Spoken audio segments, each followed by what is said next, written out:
Afternoon. I think by this time you folks are all aware that Colonel Gilpin submitted her retirement letter effective November 15th and will be leaving the state police at that time.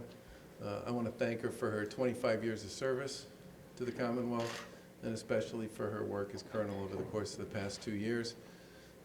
She started with a small investigation that she significantly expanded with respect to reporting and accounting issues at Troop E, and based on the results of that report, disbanded Troop E and referred 46 people, troopers, to the U.S. Attorney's Office and to the Attorney General for potential prosecution. And that effort was an incredibly important step forward for the state police because the behavior and the decisions that were made by the people who were part of that in Troop E tarnished an organization that has many fine people who work for it. And there's a significant amount of work that remains to be done, and we're going to incorporate that into our policy making and our agenda going forward. Governor, what reason did she give to you for choosing to step down? I think her letter pretty much speaks for itself. It basically said that after a lot of consideration, she decided that she had accomplished a number of the things she wanted to accomplish during her time as colonel and during her time in the state police, and simply wanted to move on to do other things. Did she get everything accomplished that you wanted to accomplish? Pardon me? Are you disappointed that she's retiring after 2 years?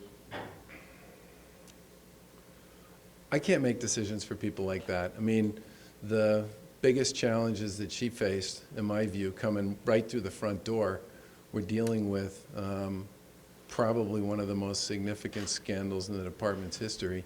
And I'm sure anybody pursuing an agenda like that inside an organization like that, it would be weary. And I'm really glad she followed through on it. I'm really glad that we executed on it.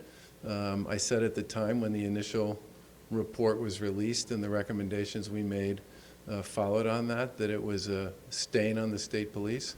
And like I said, there's a lot of work that still remains to be done there. Who's going to replace her? Pardon me? Who's going to replace her? We'll have more to say about that in a few days. I mean, she's still there until the 15th. What will you be looking for in her replacement? There's a ton of reform work that still remains to be done. And I think it's got to be somebody who gets that there's a lot of work that still remains to deal with a number of issues, administrative and otherwise, that are associated with the state police. There are a lot of really terrific people who work for that organization, and I admire them. But there's a lot of work that remains to be done there to restore the reputation of that organization.